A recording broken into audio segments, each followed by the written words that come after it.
tout d'abord, bienvenue aux petits nouveaux.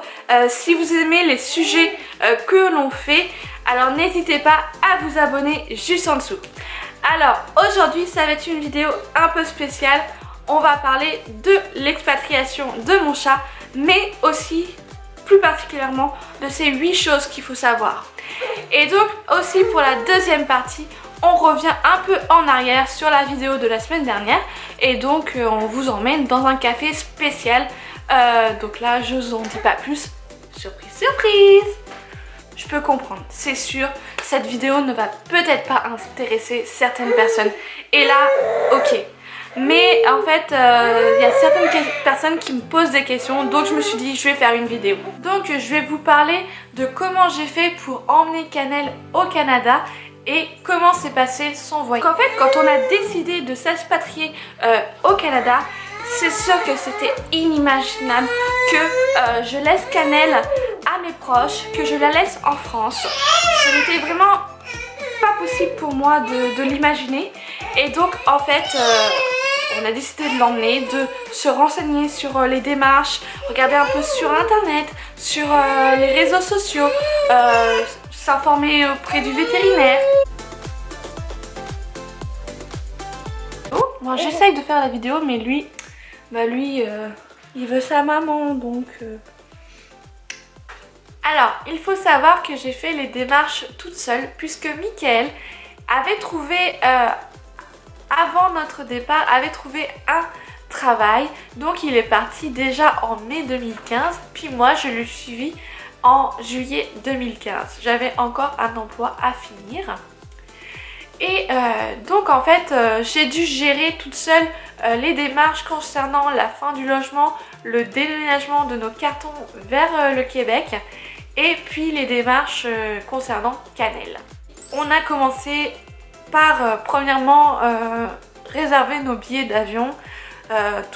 En fait il faut savoir qu'il faut réserver nos billets puis ensuite le billet de Cannelle. Donc une fois vos billets d'avion réservés, il faut dans les jours qui suivent ou immédiatement appeler la compagnie pour réserver une place en soute pour votre animal. Et donc elle va vous demander quelques informations concernant votre chat, sa taille, sa race, son poids, et puis aussi la cage doit être homologuée IATA. D'ailleurs, je vous ai mis les informations concernant la taille maximum de la cage pour votre animal de compagnie. Le prix pour Cannelle était de 275 $. Alors, si vous voulez vous expatrier au Canada, il faut savoir que votre chat doit être à jour sur ses vaccins et qu'il faut faire le vaccin contre la rage. C'est obligatoire. Et donc, vous avez juste à prendre rendez-vous avec votre vétérinaire et puis vous lui expliquez que vous partez tout simplement au Canada. Ah oui, au fait, le vaccin contre la rage peut être effectué 21 jours avant votre départ. Vous n'aurez pas besoin de certificat de santé pour votre animal, mais par contre, parce que ce n'est pas obligatoire, mais par contre, certaines compagnies le demandent. Alors nous, en fait, on a choisi de le faire quelques jours avant pour ne pas stresser, pour être sûr que tout était en règle. J'ai retrouvé sur ma feuille, parce que oui, vous recevez quand vous avez appelé la compagnie, vous recevez un papier de confirmation comme quoi vous avez réservé une place et il vous indique tout en détail. Donc là, oui, évidemment, j'ai souligné pour pouvoir vous indiquer les informations. Alors les animaux devront être déposés au comptoir d'enregistrement au moins 90 minutes avant le départ du vol. Si jamais vous arrivez moins de 90 minutes, il se peut que votre animal soit refusé. Parce qu'ils ont besoin de faire la manutention. Alors en fait, ils ont Air Transat à appliquer une courroie autour de la cage de Cannelle pour s'assurer qu'elle ne puisse pas se casser. Par contre, prévoyez quand même de l'argent canadien parce que en fait, moi je vous raconte mon histoire. Je suis arrivée, je suis allée chercher Cannelle au service frontalier du Canada. J'avais 35 $ à peu près à payer avec les taxes. Et puis je devais aussi remettre les documents indiquant que j'ai bien fait les vaccins de cannelle contre la rage, qu'elle est bien à jour sur tous les autres vaccins. Et puis en fait, il s'est avéré que je voulais payer avec ma carte bleue française, sauf que celle-ci n'a pas voulu marcher et donc je n'avais pas d'argent sur moi. Et donc j'ai dû passer les douaniers pour aller voir Michael, lui dire... franchement, je me rappelle, je lui ai dit juste bonjour vite fait. Je lui ai dit oui, j'ai besoin de ta carte de crédit.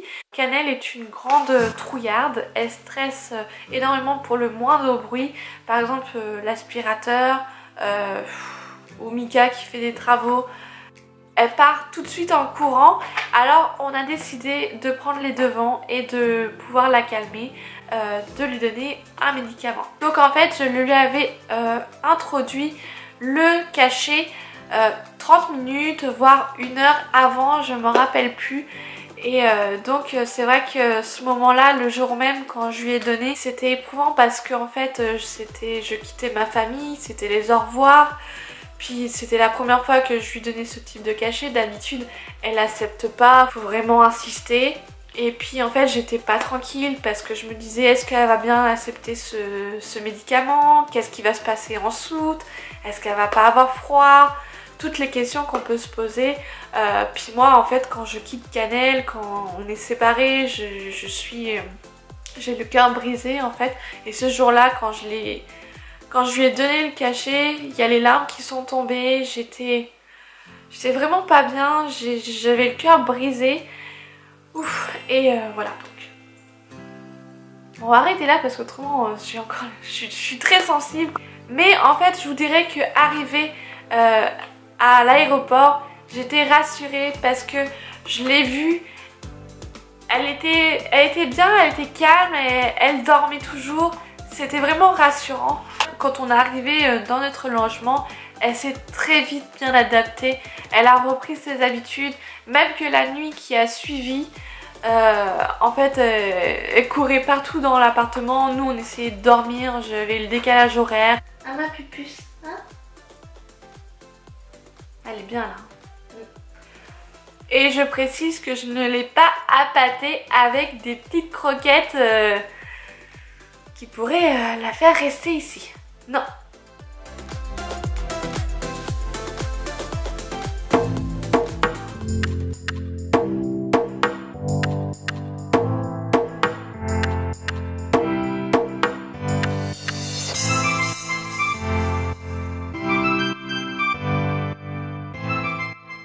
Et voilà, on est rentré dans le café dont on vous a parlé.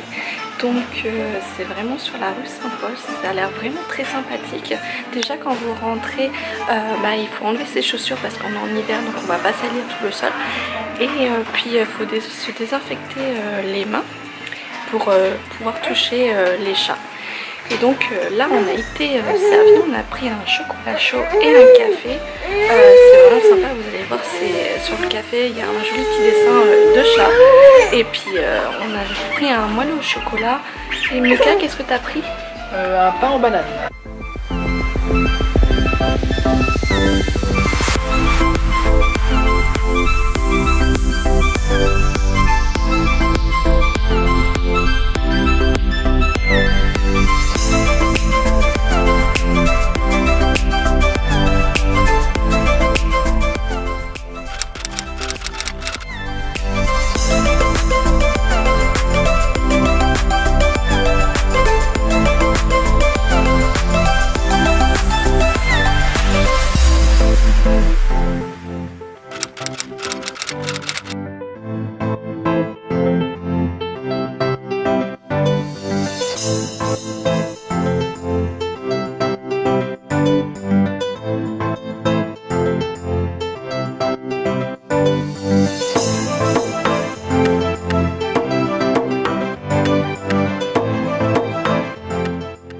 Je viens de manger mon petit gâteau moelleux au chocolat et vraiment il était vraiment succulent, il était vraiment bon.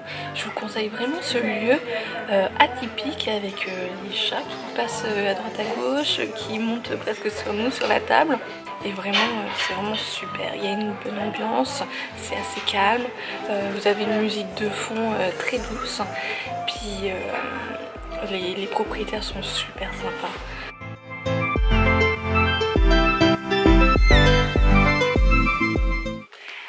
Alors c'est la fin, j'espère que cette vidéo vous aura plu, qu'elle aura répondu à certaines de vos questions. Et puis n'hésitez pas à mettre un pouce levé si vous l'avez apprécié, ça nous fera tellement plaisir. Et puis n'hésitez pas à commenter, à partager, puis à suivre nos réseaux sociaux, notre page Facebook, notre compte Instagram. Et puis surtout n'hésitez pas à vous abonner si ce n'est toujours pas fait. Alors on se dit à la semaine prochaine pour une nouvelle vidéo. Allez, bye!